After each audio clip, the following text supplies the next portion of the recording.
فهمك شخصيا. لا ما ردش على النقطه دي. رد على الدكتور يا فندم. هو القيادات الفضائيه اتكلمت في الحلقه اللي فاتت هنا. حضرتك روحاني ولا وباحث حضرتك اسلامي؟ باحث لا اسلامي؟ انا شايف ان هو باحث اسلامي، ما ردش على ولا حديث في الاسلام وقال لك باحث روحاني. اي روحانيات؟ ما نوع الروحانيات التي تتعاطاها؟ انا بتعاطى علم الفلك والنجوم وفلكي ومناجم وبعترف ما فيش مشاكل. نسمعه بقى دكتور احمد. لكن انت متناقض. الدكتور مش متناقض. اي نوع من الروحانيات تتعاطاها؟ انت ساحر. ان انا انت كان وعراف. ارد عليك. انت كان وعراف. انا علم نبوي الهي. انت كان وعراف. لا هذا اتهام مباشر دكتور احمد. روحانيات، اي نوع من الروحانيات ما يقول. انت باعترافك انت قلت انني عالم روحاني. قدام الناس كلها. معنى للمشاهد عالم روحاني. منين باحث اسلامي ومنين باحث روحاني؟ انا هسكت اهو. بعد اذنك. اتفضل. ادينا فرصه بس. اتفضل. اجابه سريعه ومباشره بعد اذنك يا فندم. مش عايزين نضحك على الناس. اتفضل يا فندم. الروحانيات داخل فيها العلاجات بالقران، وداخل فيها الرقيه الشرعيه، وداخل فيها السحر. لا بيدخل فيها سحر. اسمعني يا فندم، اسمعني. انت اهل علم يعني. الحمد لله. مرد هنا ما بين العلم الروحاني الذي درست فيه وما بين علم الدين ان احنا ناخد ما ينفع. ايه ما ينفع؟ ان اخي الدكتور احمد شاهين لم يتوقف في تنبؤاته انها تاتيه من فلك. طيب العلم الروحاني انه اتكلم في الاسلام لا تاتيه من فلك. في تأصيل في الاسلام. هل الاسلام يعني دعا الى العلم الروحاني؟ ده بالنسبه لمجال الرقيه. ايوه بالنسبه لمجال تمام. الرقيه.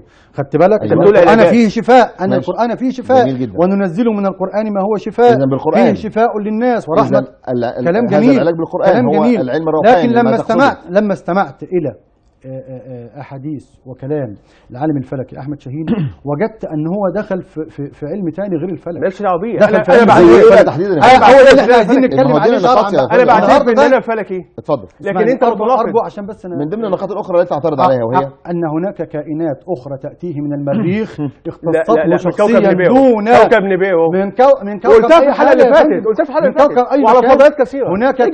هناك كائنات الجديد كائنات اخرى تاتي لشخصه دون غيره. العلماء دون العالم مصطفى محمود. صحيح. انا قلت برضه انا وكسوون انا عايز اكمل. مش عايز ياخد الكلام. هذه الظاهره انا قلت الكلام ده في الحلقه اللي فاتت. انا وكتير في الغرب شافوا نفس الظاهره دي. مش فندم انت قلت اصل كلام خاطئ. في حاجتين يؤخذوا عليك. ازاي لماذا اختصصت انت اكمل اللي فاتت اعيدها تاني. اكمل يا بيه. اكمل يا باشا. فضل. ممكن اديني بس كمل. فرصه اتفضل. اسالك سؤالين ماشي. لله سبحانه وتعالى. كلام مستهلك. والله انا اتكلم لا انا اتكلم لله سبحانه وتعالى في نقطتين اتنين. علم الفلك انا لا اعترض عليه. ان هو يجي يقول لك في شهر رمضان السنه دي هيجي يوم كذا والهلال هيبان كذا والكلام ده كله مفيش مشاكل فيه. اما يؤخذ على اخي في تنبؤاته بحياه وموت ورزق وغيره. طيب. انه قال ان هناك كائنات هناك كائنات تاتيه من كوكب ايا كان نوع الكوكب يلتقي بها في الصحراء. ايوه تختص. طيب. اختصت به لرجاحه عقلي وذكائي وفطنته. نقطتين مهمين جدا لازم نرد عليهم. ادي نقطه بس. اولا في نقطه كيف ثانيه تتنبأ يا دكتور احمد بموت فلان او علان؟ تمام. برضه بحسابات فلكيه من خلال في حاجه اسمها سهم الموت في البيت الثامن اللي هي الفلكيه بيت الرزق بيت المال. هل دعا الى ذلك رسول الله صلى الله عليه وسلم؟ حسابات فلكيه. هل ذلك في الاسلام؟ هذا هو علم انا بقول علم نبوي، علم الهي، وعلم سيدنا ادريس، ويدخل تحت نطاق وعلم ادم الاسماء كلها.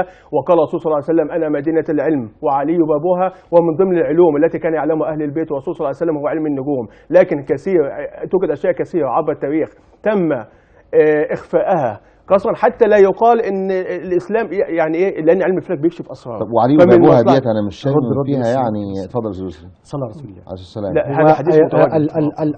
الدكتور احمد شاهين ده على عيني وراسي يعني. ماشي. هل هو ادرى بالفلك ولا الفراعنه؟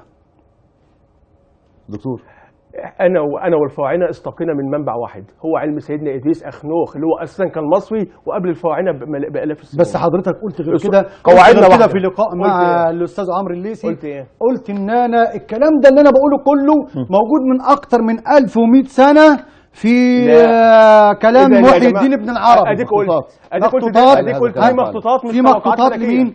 لمحي الدين ابن العربي والكلام ده من اكتر من 100 سنه. يبقى كلامك خاطئ. سمعت اتكلم بهذه المخطوطات. لا عايزين نرد على النقطه دي. اولا استنى لا نقطه واحده. لا كلامك خاطئ.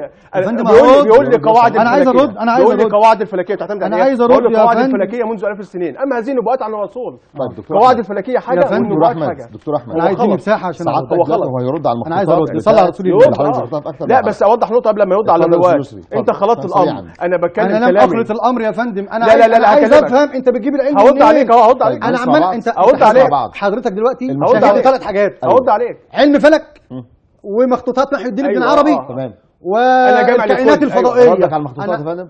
لا بس ردك اوضح على مقصود نقطه الزسري. اوضح صلى نقطه على يا رسول ابراهيم الله. أرجوك قبل دكتور. الخلط. يا دكتور لا انا أحمد، هسيبك نسمعه، تتكلم. نسمعه. لا أرجو هسيبك أرجو تتكلم. إعطائي مساحة. هسيبك تتكلم بس نقطه. اولا انت قلت سريعاً. القواعد الفلكيه منذ الاف السنين، ها. انا اعترفت على كده، لكن هو خلط الملك اصول. انت قلت نبوات. القواعد الفلكيه منذ الاف السنين ما قلتش آلاف سنين. نقلا عن سيدنا ابراهيم. أنا بتكلم عن سيدنا موسى. اسمعني بتكلم بس عن اكمل الفراعنة. كلامي. هو أنت ولا الفراعنة؟ ايوه نسمع بعض. الفراعنه ما كانش أنت عندهم- ولا سيدنا موسى؟ اسمعني انت دليل انت ما بتعرفش، بدليل انت قلت الفراعنه. هل ما الفراعنه كان تعرفش عندهم إيه، ما نبوات تعرفش لغة؟ أحمد. هو هل اكمل كلامي؟ عاوز أيوة. بس استاذ يسري يرد على لا لا المحطات. اكمل بس أنا كلامي هرد النقطه. والله لا بس اسمعني ساعة. اسمعني بس اسمعني. هو دلوقتي هاخد خلط الكلام بدليل ان واحد. هو بيقول الفراعنه. هل الفراعنه كان عندهم نبوات؟ انا خليك دي بتكلم مساحة. على القواعد الفلكيه انا والفراعنه، اما النبوات عن الرسول. هو بيقول الفراعنه. يا فندم الفراعنه ما أتكلم. كانش عندهم نبوات، أتكلم يا كان عندهم فندم. قواعد طيب، فلكيه. نسمع بقى دكتور. صلى على رسول اتفضل. الله. وبعدين ما ردش على انه أرجو إعطائي مساحة. أرجو طيب ناخد إعطائي اتصال، مساحة. ناخد اتصال. السلام عليكم ورحمه الله. وعليكم السلام ورحمة الله وبركاته. اهلا وسهلا. أنا بس نفسي أقول حاجة ممكن؟ اتفضلي يا فندم. الأستاذ أحمد بيقول أنا بحذركم، أنا عايزة أقول له إن الرسول عليه الصلاة عليه والسلام الصلاة والسلام. تركنا على المحجة البيضاء ليلها كنهارها. وبعدين في القرآن أكملت لكم دينكم ورضيت لكم اليوم أكملت لكم دينكم. يعني إحنا مش محتاجين تحذيراتك، إحنا بكتاب ربنا ومنهج نبينا المؤكد مقيمين وشبعانين ومطمئنين تماما. وذكر فان الذكر تنفع المؤمنين. ماشي، ما ذكر، ما هو النبي ذكر عليه الصلاه والسلام وذكر فإن الذكر بما تنفع فيه المؤمنين. انتفاع. لا يضر، لا وبعدين يضر. عايزه اقول لحضرتك حاجه يا استاذ احمد. اتفضلي. دلوقتي انت بتتكلم بوجه عام، الواحد لابد له من احاطه كامله شامله تامه شافيه من تفسير بالقران. الحمد لله. دليل انا حافظ وإقرار القرآن الكريم سنة كاملا مؤكدة. ودرس بس الفقه على ثانية المذاهب الاربعه. واحدة، سيبني اكمل بس كلامي لو اتفضلي. سمحت. اتفضلي. اتفضلي. بحث واستنباط من علماء متخصصون.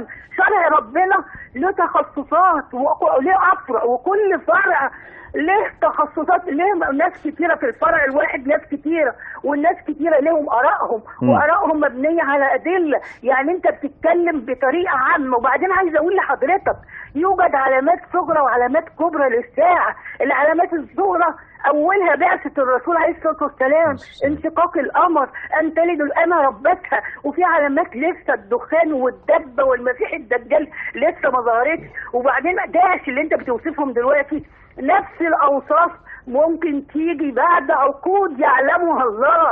نفس الاوصاف اللي انت بتقولها، ما تقولش اشخاص بعينهم.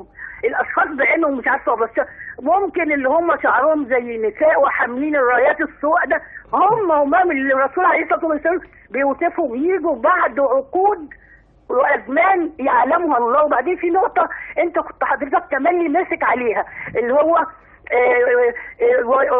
ويخلق ما لا تعلمون. ماشي، وننشئكم انت فيما لا عارف ان في تعلمون. القرآن والله خلقكم وما تعملون، والله خلقكم يعني العمل مخلوق. ماشي، يعني التكنولوجيا الحديثة اللي احنا فيها دلوقتي قبلنا الناس اللي قبلنا احنا هم يقولوا ما لا تعلمون دي عمل تكنولوجيا، مش شرط اللي انت، لان العمل مخلوق. في تمام. آية في القرآن بتقول والله خلقكم وما تعملون.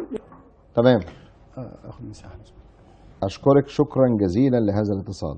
طبعا انا رديت عليه. استاذ محمد من اسكندريه، اهلا وسهلا. استاذ محمد، السلام عليكم. السلام عليكم. عليكم السلام ورحمه الله. السلام اتفضل. ورحمه الله وبركاته.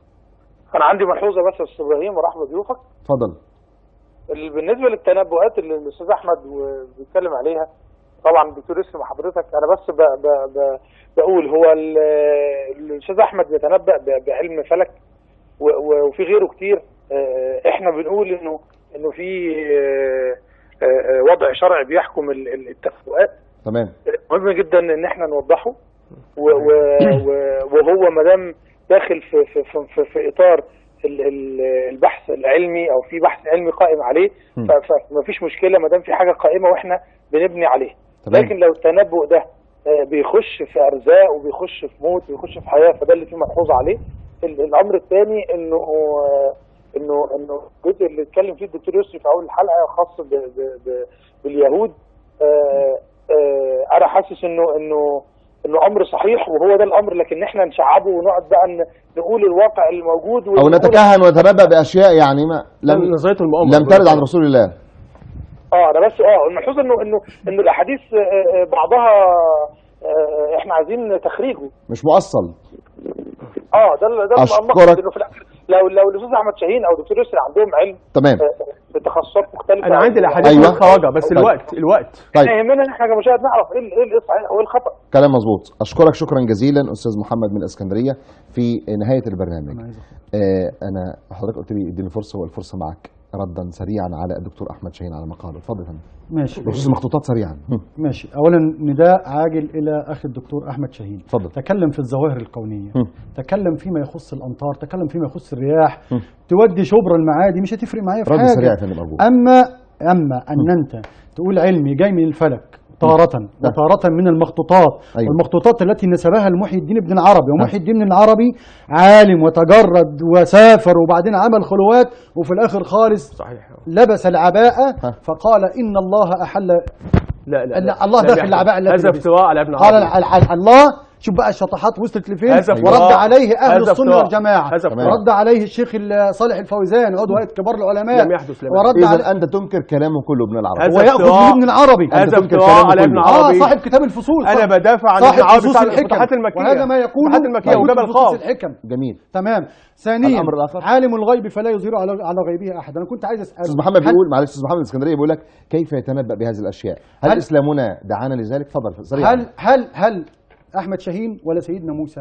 لا سيدنا موسى مزبوط. من اولي العزم الخمسه. تمام. موسى ظن انه اعلم الناس فراح تعلم من الخضر. أيوة. موسى ما عرفش لماذا قتل الغلام ولماذا خلقت السفينه. طيب صح كده؟ اذا ما عرفش لان الله ما عندوش علم. لان الله اراد الا يعلمه لكي يعلم الناس من خلال قصته مع الخضر. تنكر تماما ما يتنبأ به سيدنا سليمان يا فندم. سيدنا عيسى بيقول ايه؟ ونبئكم بما تاكلون في بيوتكم. لا استنى بس. سيدنا عيسى مش كان بيتنبأ؟ يا فندم ونبئكم بما تاكلون وما تدخرون في بيوتكم. اذا انت تنكر تماما ما يتنبأ به الدكتور احمد حتى ولو كان قائما لا يخضع لعلم شرعي تماما نهائي.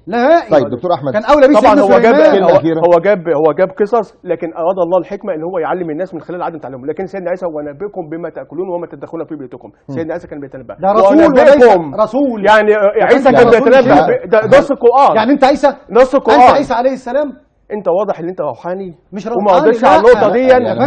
وحدث الرسول صلى الله عليه وسلم حتى مش عارف ان في نص في القران بيقول ونبئكم بما تاكلون وما تدخرون في بيوتكم. ارد يا فندم. ولا خرجت هل سيدنا سليمان هو نبي؟ ايوه لا رسول. بتكلم عن نفس التنبؤ. بقول لك ما فيش انبياء بيتنبؤوا. فانا جبت له قلت له عيسى ونبئكم بما تاكلون. الا من هو قال لي موسى.